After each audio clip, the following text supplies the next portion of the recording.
Hey everybody, I'm part of the Dots Facebook page, and a guy called Brandon posted this replay and was looking for some advice on what he could have done better in this game to try and win it. And I replied a bit in the comments, but then I ended up actually watching the game, and I figured there's sort of a lot of stuff that I could actually comment on. And like I'm sort of a 4.5k player who plays mid basically exclusively, and like I'm not the best player in the world, but when I watched this, I realized there's a lot of stuff that I could teach him in this game, which I then realized maybe other people don't know as well. So if this is useful to you guys, maybe I could do it again. I don't know. We'll see how it goes. But anyway, so kicking off, he's playing Storm mid. I just want to talk quickly about his starting build. So he's bought tangos and bought a salve and 3 branches, which I don't particularly like.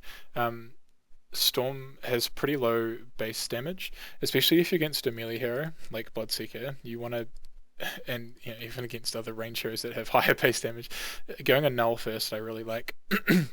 If you go a null and you can get 2 pulled tangos against heroes you don't need a lot of regen against, like Bloodseeker, I think you can get pulled tangos.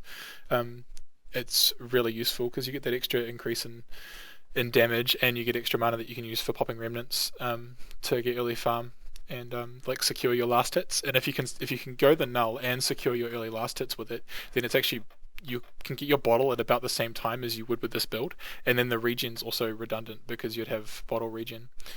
If you go null and get pulled tangos, and even without rune, if you get 10 of the first 12 CS, the first 3 waves, which is 3 lots of 4, you can get your bottle at a minute and a half. So you'll have the bottle out to you by 2 minutes to be able to get to the 2-minute rune. So if you're confident enough with your last hitting, then that's, I think, the best way to go. But if you're not, then maybe it's like some build similar to this is better, maybe without the salve. Anyway, we'll get into it. So he secures the rune, which is awesome. If you can get to the runes, always buy your items quickly and get out to the rune. He drops the ward up there, which is fine. Goes to block the wave. And luckily you're against a player who started at base but didn't block the wave at all. So here, what you should do as soon as you get to the wave there, you should attack him to pull the creeps up towards you. So if you A-click him, you do it here, but you should have done it first to make getting that first last hit easier. Now, if you have done that, you would have got the first CS, I think.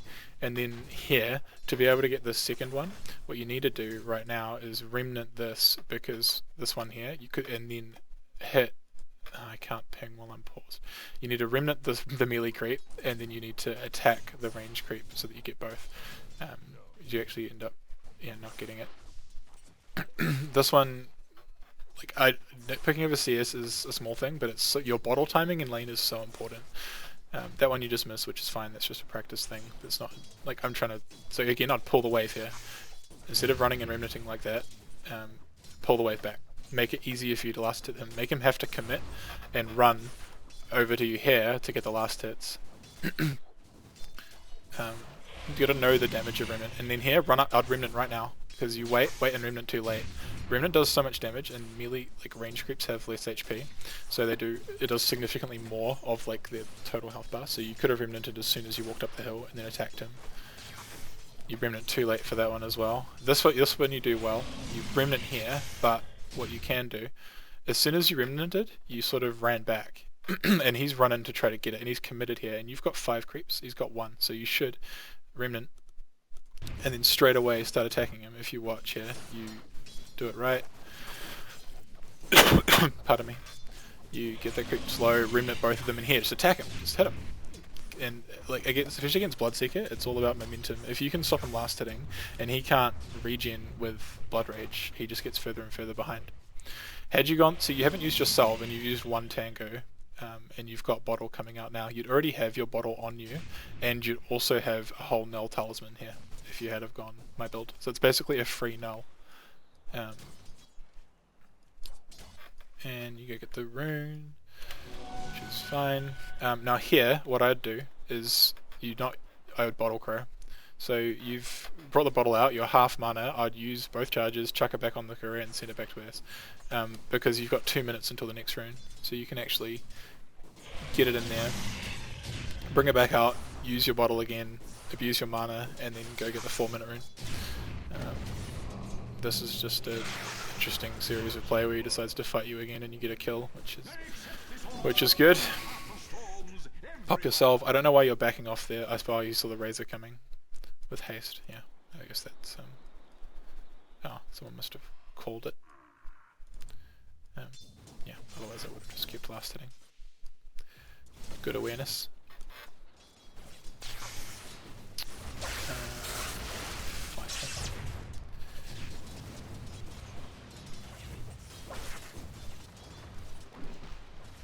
So the Razors decided to come lane mid against you here.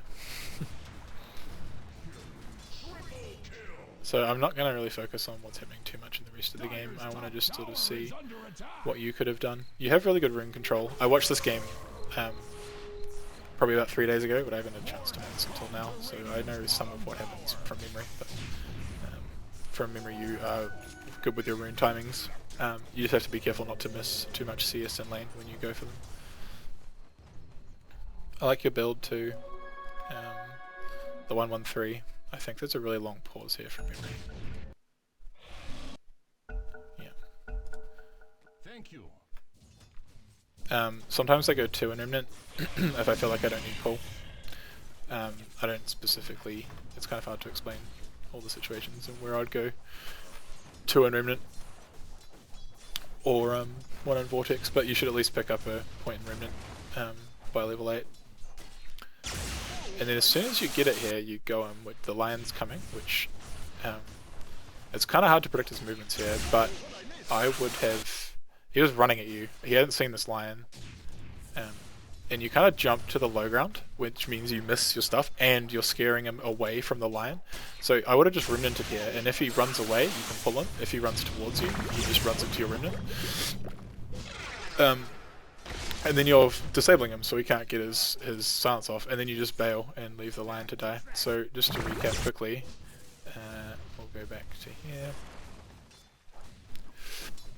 Your pull range is reasonably short, but you're in it there. You can run at him and just pull if he starts to run. If you run at him and he wants to fight you, then you can just Remnant and hit him.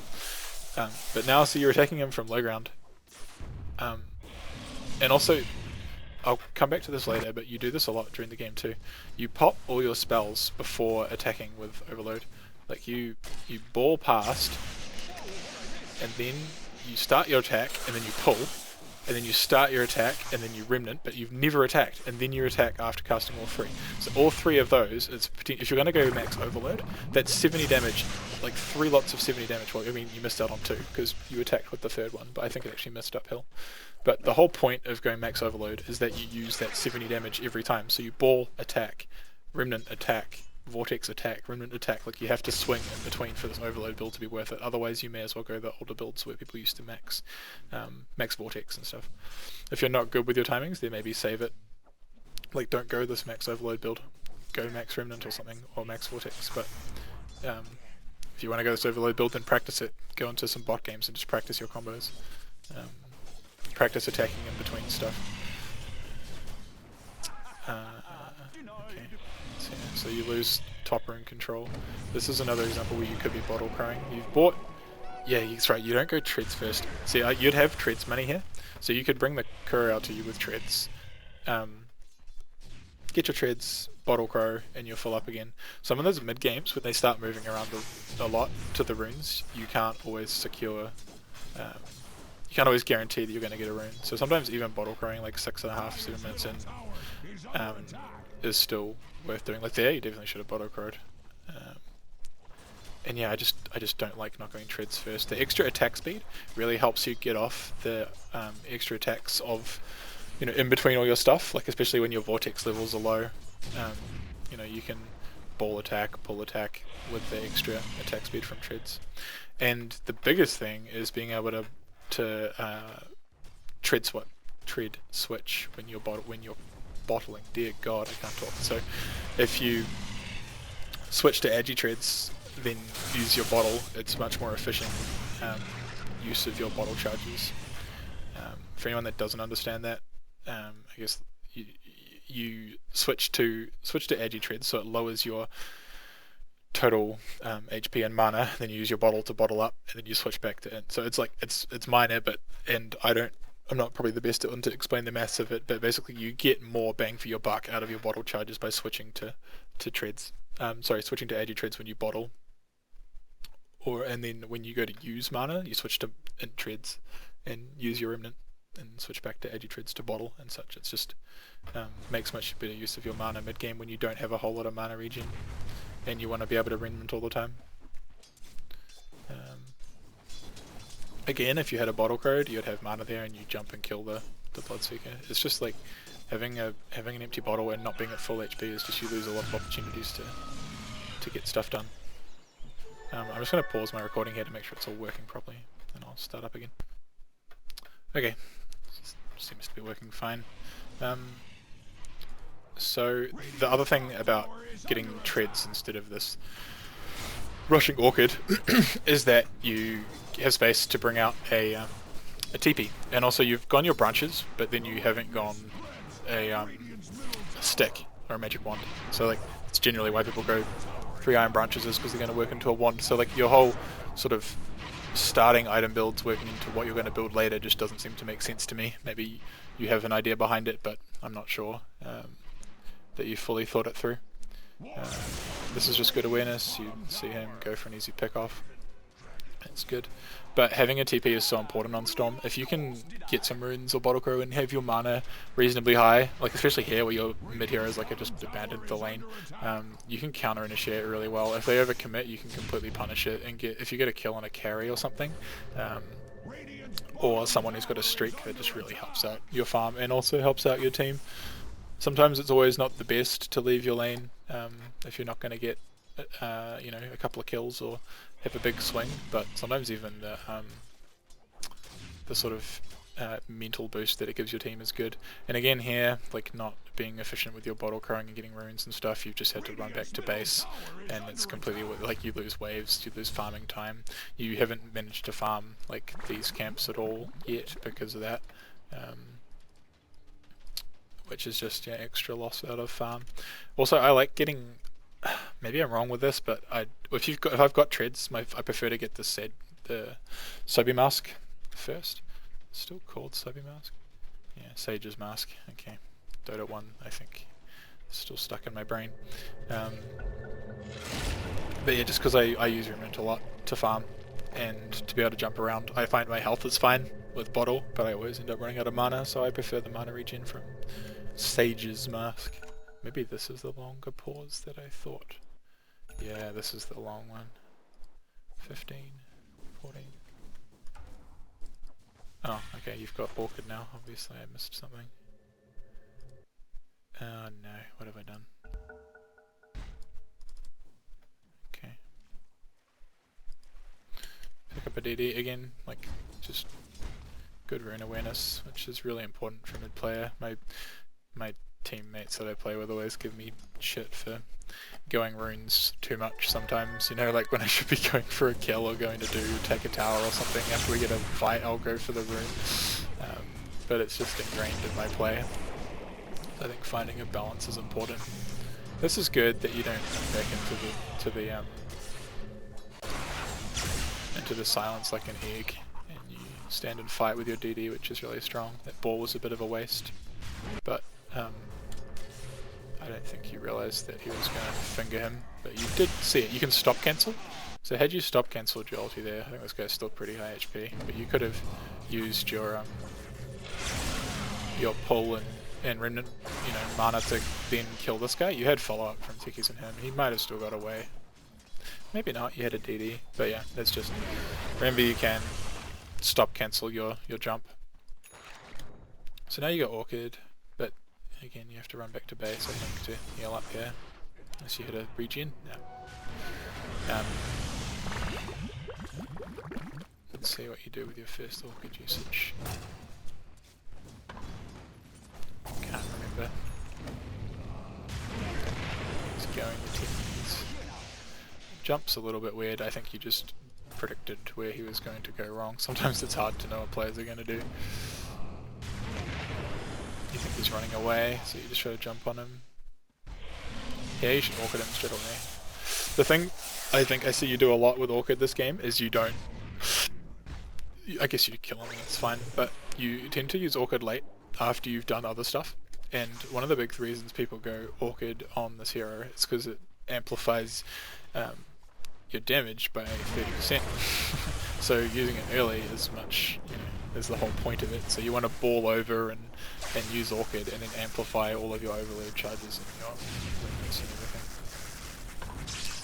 And also it means that they can't get their stuff off. This lion just does an odd play here.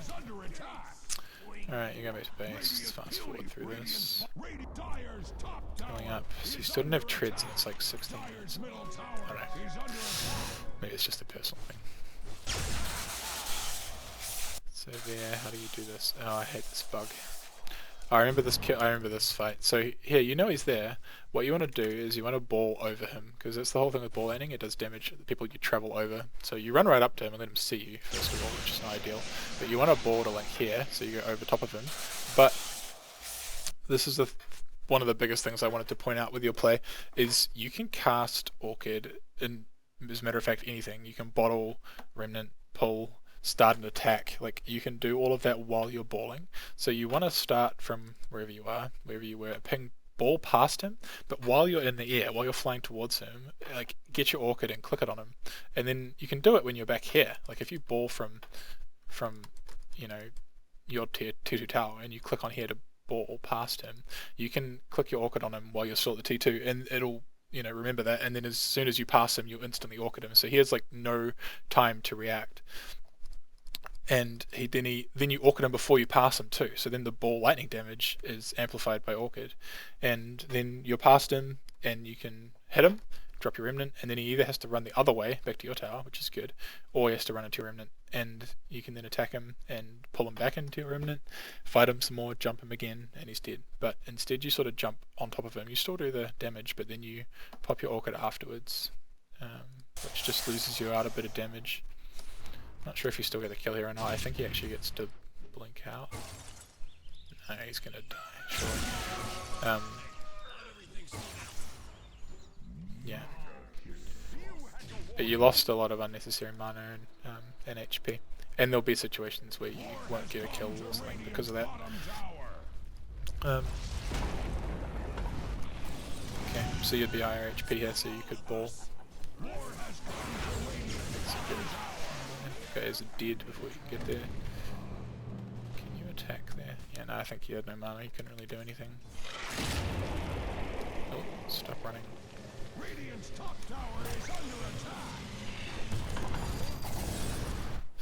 Fighting. Oh, you ball in. Let's see if you do it here. Okay, so he's going in, so he's clearly diving your guy. You ball over him, which is perfect, but you haven't casted Orchid. You did. You did it that time. And you pull, you attack, you get some attacks off. Now you've got treads, so it's easy to do. That was good. Your tread switching to bottle, I like it. So yeah, you know the tread switch thing. You've just missed out on 18 minutes of it. When bottle's sort of at its most important. You don't have treads. You're going for these kills down here. You got full mana, soul ring before you go. There's a lot of times where I see you not, and you didn't use your Orchid on him as you jumped in. Maybe you're trying to save it for the anti-mage. Yeah. It's fine. What would I have done there? Because you can like queue up stuff. If the anti-mage was smart, he would. He doesn't have blink up, so if you know that, then you're just the man. But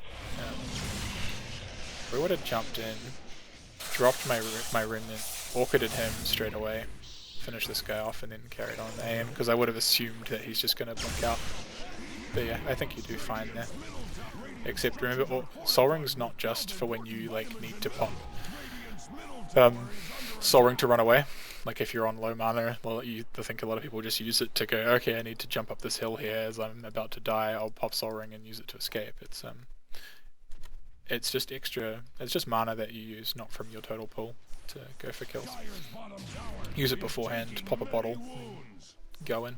Your bottle's regening while you're flying. and you're at full HP and mana when you get there. Alright, this replay is reasonably long, so I don't want this video to go forever, so we'll try and speed it up. Thank you. No. So here, I don't know why you don't push this lane out top here. They saw you top, so you hiding there isn't going to do anything because you ran past the creep vision. So they're not going to come farm it if they're smart. Yeah. So I guess you were just hoping for a kill. Now I'd keep pushing out top. You got to recognize that on their team, what do they have that can really kill you? Like Ogre doesn't have blink.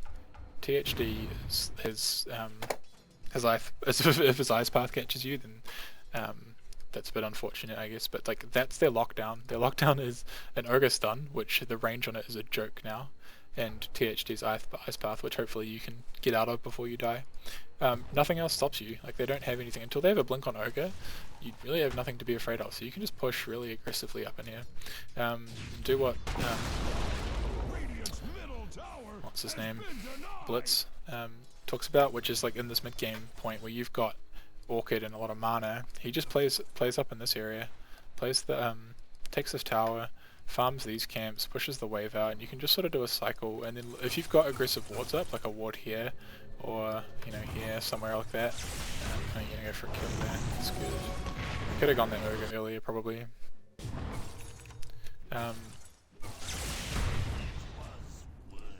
No, you didn't see him. He was on high ground. That's their ward. Still. Kill him anyway, but they have scary people down here, and you could just jump and kill the Ogre. If you did it quicker, you maybe could have TP'd up.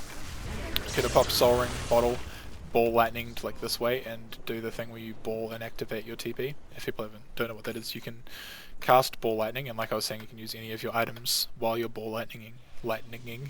So you can click on here with Ball Lightning, or as far away as you can, and then double click your TP. So you fly, use the mana for your TP while you still have it, and then it just flies until you have no mana, and your TP is casting while you're flying. So they have to chase you down, and by the time they catch you, you're gone.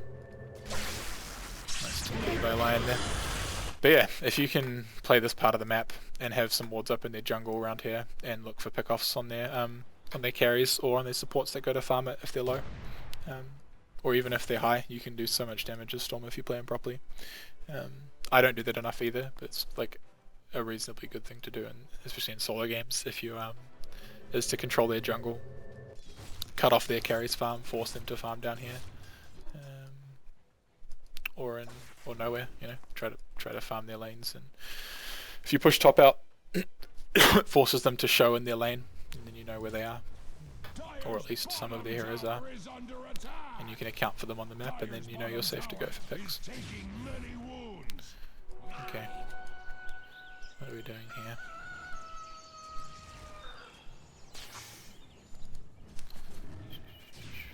So yeah, I normally would sell my null about when I get my point booster, and you don't have a TP, which I don't agree with. I wouldn't have either the Vipe booster or the bottle. I'd probably keep the bottle. I'd ditch the Vipe booster and have a TP. You gotta have it for all points of the game. Sometimes it sucks, you have to sacrifice a nice item to have it, but you'll have soul booster soon anyway, and then it's you know, it's irrelevant.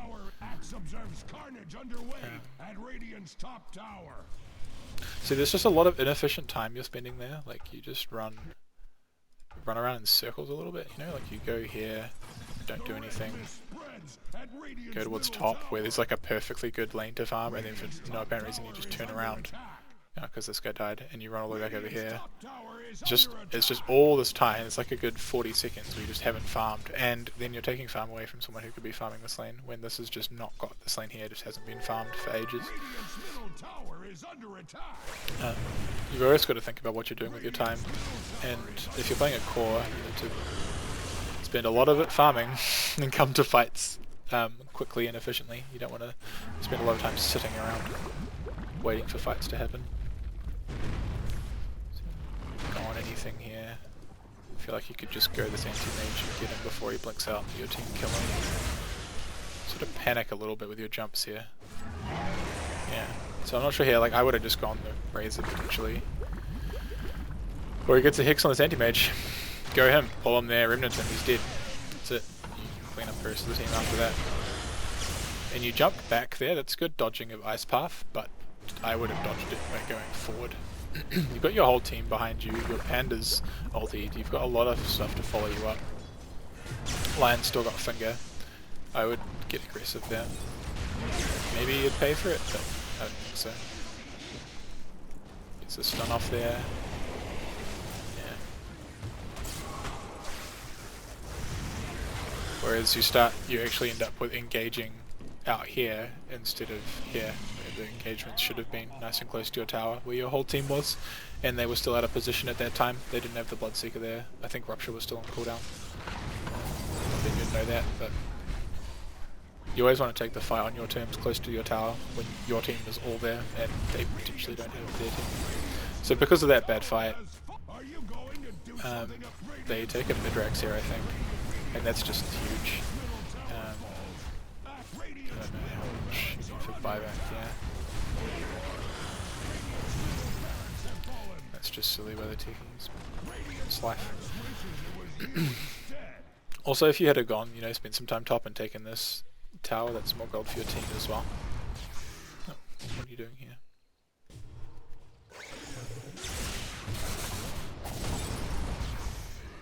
Let's see if you do your Orchid.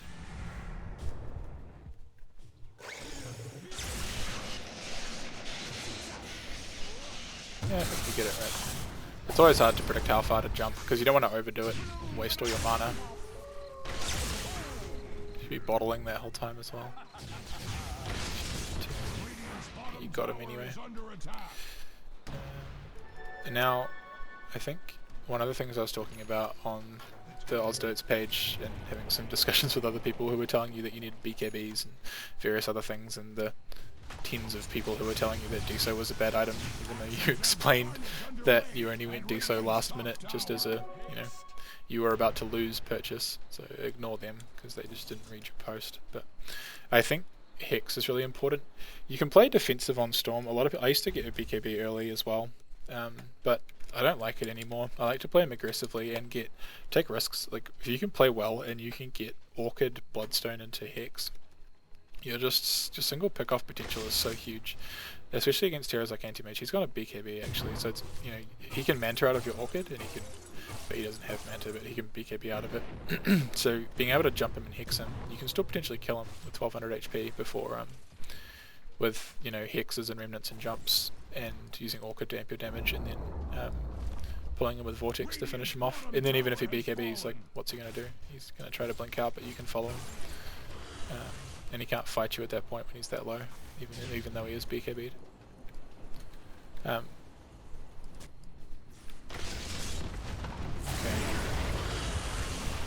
See what happens in this fight. They just get everything they want to off on your Lion. AM blinks in and gets silenced. This is like a really good time to go. He's blown, the Bloodseeker's blown silence. The Anti-Mage is in your base, behind your tower. Yep, you go on. Good. I feel like that was a little late, but it was still really good. You do a lot of work here, I think, from memory.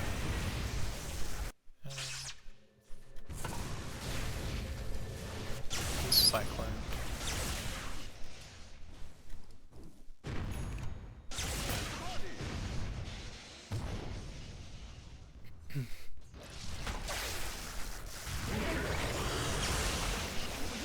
Unfortunately you jump into Ice Path there, but that was the right idea. Like, you want to get on top of them, blow your Remnant, get out again, get that Remnant damage off on them. It's so huge.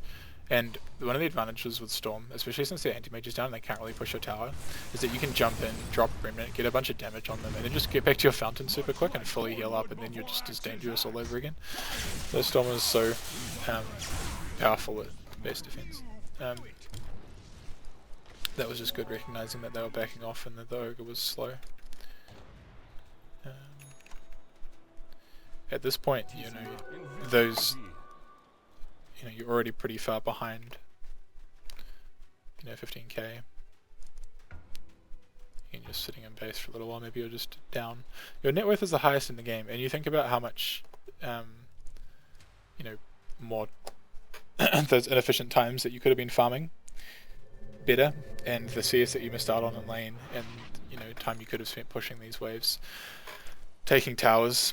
You know, you could have been far ahead of their whole team. You could have been 4 or 5k ahead of their top core.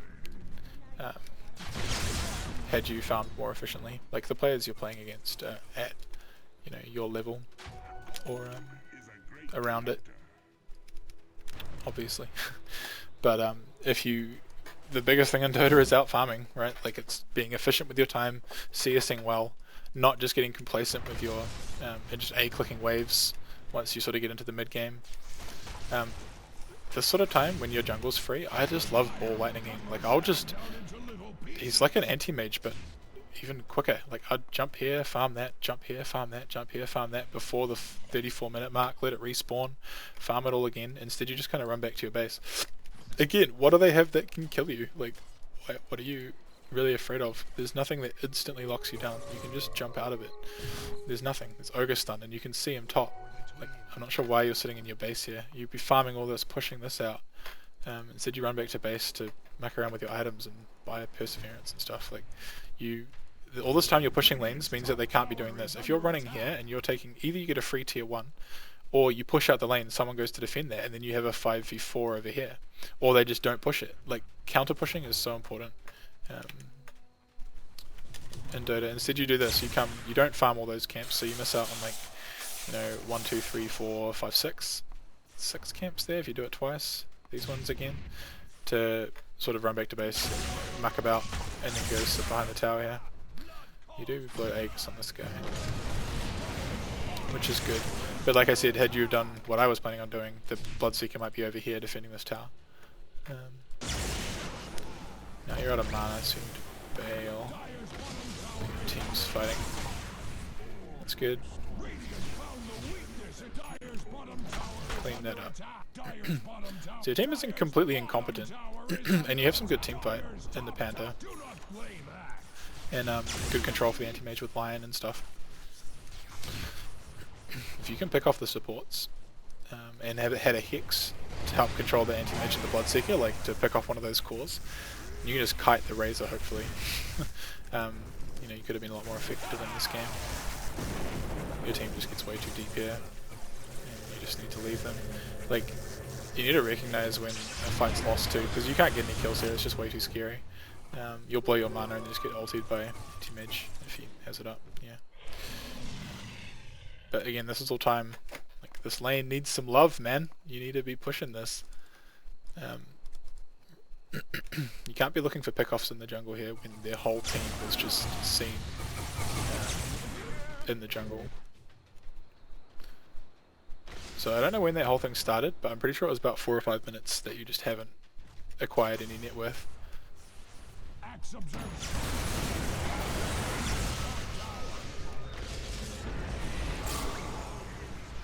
Unfortunately they can see your beautifully placed Techies mines here, and they're just fighting around them.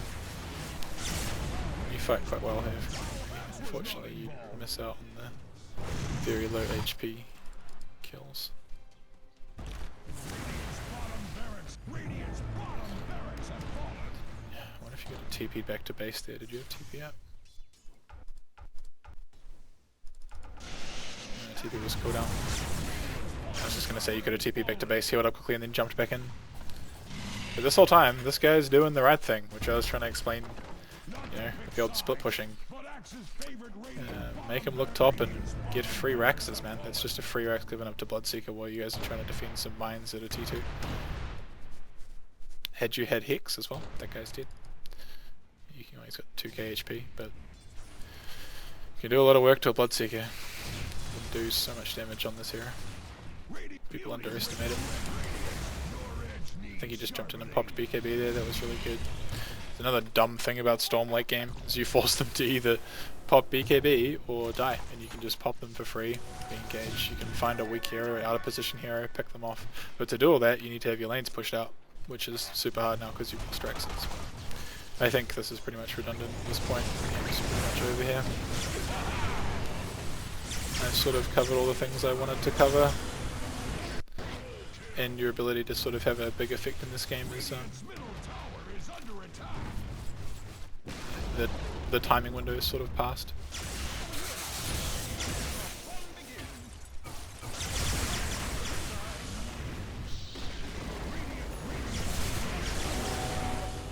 So yeah, hopefully this was helpful. The main things I think you can focus on is, like I said, just to quickly recap, is your initial item build and how you play your early game in the lane. Watch some of Blitz's videos on playing Storm; they're really good. And maybe just go into custom lobbies. I do it. Practice your CSing, like figure out how much damage Remnant does at level 1 and 2. Just get used to using it, figure out overload damage, like buy a null and see how much damage you do with it, just get used to last hitting. So if you get that early game farm down, it really helps you. So yeah, your laning phase, using Bottle Crow effectively, going the right item build, pardon me, pushing out lanes, split pushing, getting picks, asking your team to get aggressive wards up. I find like a lot of people don't know where to put wards, but they're always willing to do it if you suggest it. If you know, say, can we get some aggressive wards up, or you ask for a place to put them, not just like moan and say you don't have any wards. If you actually say, suggest a place, can we get some here, or so I can go for picks or something. People are actually reasonably